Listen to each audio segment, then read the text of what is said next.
নমস্কাৰ আৰু বহুত দিনৰ মই এটা দীঘল ভিডিঅ'লৈ স্বাগতম জনাইছোঁ আপোনালোকক। ভিডিঅ' লৈ পেলাই আহিছোঁ কেইবাদিনৰ মূৰতো, আৰু এতিয়া যাবলৈ লৈছোঁ গুৱাহাটীলৈ। কিয় গৈ আছোঁ মই কৈ আছোঁ, লগত আছে আমাৰ মনোজ। মানে কি হ'ল, সিদিনাখন মাক আকৌ এবাৰ গুৱাহাটীলৈ আনিব লগা হ'ল। গুৱাহাটী এপ'ল' ইণ্টাৰনেশ্যনেলত আনিছিলোঁ। তাৰপাছত সেই চুগাৰ বাঢ়ি পেলাই পুনৰ ইউৰিন ইনফেকশ্যন হ'ল, অলপমান কিডনী ইনফেকশ্যন হৈছিলে। তাৰপিছত ডক্টৰ তন্ময় দাসক দেখাইছিলোঁ, তেওঁ মেডিচিন দি পেলাই ঘৰলৈ পঠাই দিলে। কিন্তু সেই দুটামান ৰিপৰ্ট মানে কি হ'ল, পোৱা নাছিলোঁ, কালচাৰ ৰিপৰ্ট আৰু কিবা ব্লাড ৰিপৰ্ট দুটামান। সেইকেইটা মই মোক দেখাব দিছিলে আজি, গতিকে এতিয়া আহি আছোঁ সেইটো কাৰণতে। নে ডক্টৰে কৈছে মেডিচিনতে ভাল হ'ব বুলি কৈছে, তথাপিও এতিয়া আহিছোঁ আৰু ৰাস্তাত হঠাতে দেখা পালোঁ ইমান ধুনীয়া এটা ফুল, বহুত বেছি ধুনীয়া লাগিছে দেই। এনেকুৱা বহুত প্ৰকাৰৰ ফুলেই আছে, মানে এনেকুৱা ফুলেই বেছিভাগ আছে। ধুনীয়াকৈ ৰাখিলে আৰু ভাল লাগিলে যেন, এতিয়া পূৰা কিবা লেতেৰা পেতেৰা হৈ আছে। আৰু আহি পালোঁ ধৰমতলৰ বিষ্ণু মন্দিৰ।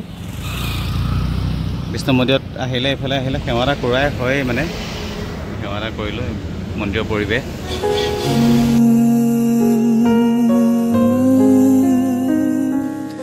ইমান হেঙুলি উশাহ, ইমান জোনালী।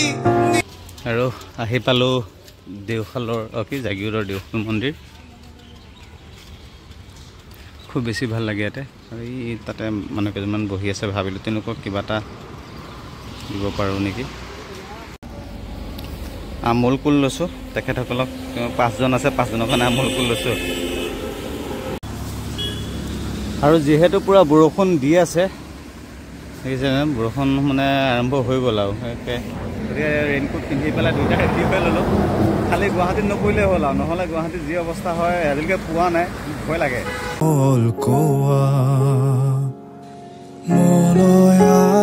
কানে কানে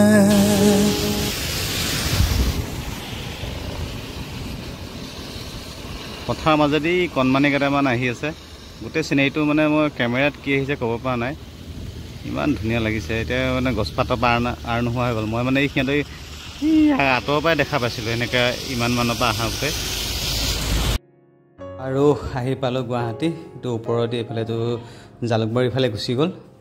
আৰু সেইখিনি দি এতিয়া মানে এইকণ জেগাই মানে নৰ্থ ইষ্টৰ একদম মেইন জেগা। এইকণ ভাবি চাওক, মানে এইখিনি দিয়ে সোমাই গুৱাহাটী মহানগৰীলৈ। কিন্তু কিবা ৰাস্তাটো যেন মোৰ মতেদি এনেকুৱা হ'ব লাগিছিলে, তাত ধুনীয়া গীত এটা হ'ব লাগিছিলে। এই ৰাস্তা চাওকচোন, ৰাস্তাৰ অৱস্থা, মানে ৱেলকাম টু গুৱাহাটী বা তেনেধৰণৰ কিবা এটা বৰ ধুনীয়াকৈ কিবা এটা হ'ব লাগিছিলে। কিন্তু কিবা যেন গোটেই নৰ্থ ইষ্টৰ বা অসমৰ এইটো চাইডে আপাৰ আচামৰ পৰা যিমানখিনি মানুহ যায় চব এইফালে দিয়ে সোমাব লাগে। গতিকে এইখিনিৰ পৰা বাৰু ঠিক আছে, কিন্তু সেই প্ৰথম সোমোৱাৰ কোনো ধুনীয়াকৈ কিবা একদম কিবা অৰ্ডিনাৰী ৰাস্তা এটা নিচিনা পাওঁ মই। মানে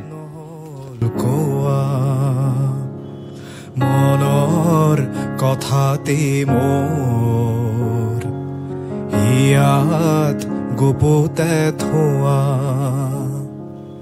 মনৰ কথাতে মোৰ ইয়াত এইখিনি পালেহি কিবা মানে পৰিৱেশটো এটা বেলেগ এটা পৰিৱেশ আহে আৰু লাগে যেন এখন বেলেগ এখন পৃথিৱীত অহা নিচিনা মই পাওঁ দেই, মোৰ ব্যক্তিগত মানে। কাৰণ আমি সদায় গুৱাহাটীত নাহোঁ যিহেতু, গতিকে মানে গুৱাহাটীৰ পৃথিৱীখন কিবা এখন বেলেগ বেলেগ পৃথিৱী পাওঁ মই।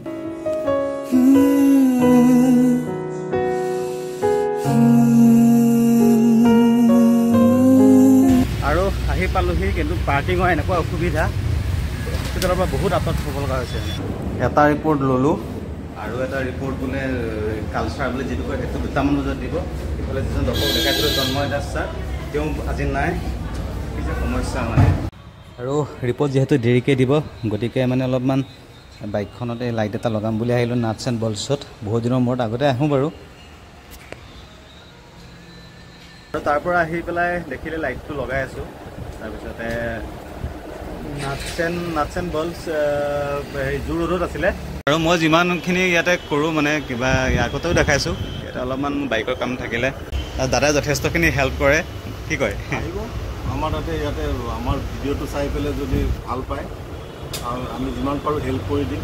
মানে কি হয় ইয়াতে ধৰি লওক এনেকুৱা নহয় যেন ছুপাৰ বাইক আহিলে থাকিলে ইয়াতে আহিব লাগিব আমাৰ জেনেৰেল বাইক এখন লৈ পেলাই যদি কেতিয়াবা গুৱাহাটীলৈ আহে বা গুৱাহাটীৰ লোকেল বাসিন্দাসকলে যদি কোনোবাই গম পোৱা নাই হয়তো গম পাই চাগে ইমান দিনে তথাপি মানে ইয়াতে বিশেষকৈ ব্যৱহাৰ পাতিটো ভাল পাব মানে ৰেচপন্সটো বহুত বেছি ভাল লাগে ইয়াতে বাকী কি তোমাৰ বৰ লাগিছে নেকি এলাহ লাগিছে নেকি নাই লাগা হস্পিটেলৰ পৰা ওলাই আহিলোঁ ভাগ্য ভাল মাৰ ৰিপৰ্ট নৰ্মেল আহিছে গতিকে মানে আকৌ ধৰি লওক অলপ দিনৰ পিছত মেডিচিনখিনি খাই পেলাই আহিব দিছে গতিকে সোনকালে কাম হৈ গ'ল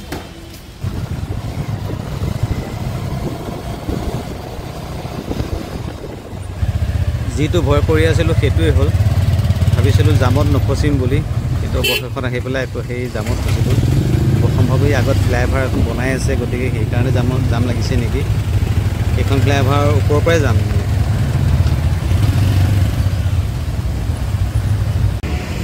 1-2 ঘণ্টা জামৰ পিছত কোনোমতে ওলাই আহিব পাৰিছোঁ আৰু এয়া হ'ল খানাপাৰাত থকা কি মানে এয়া হ'ল গণেশ মন্দিৰ আগতে মানে এই ভাগত সেৱা কৰা যায় মানে কাষেদি অহা যায় কিন্তু এতিয়া যিহেতু অভাৰব্ৰিজখন বনোৱা হ'ল এতিয়া তেনেকৈ বৰ ধুনীয়া লাগে মানে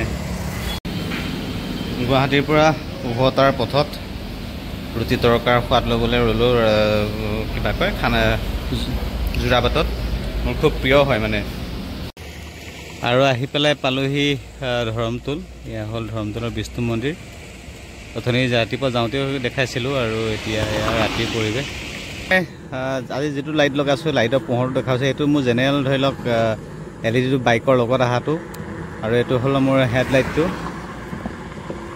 হেডলাইটৰ ডিপাৰটো ক'ত গ'ল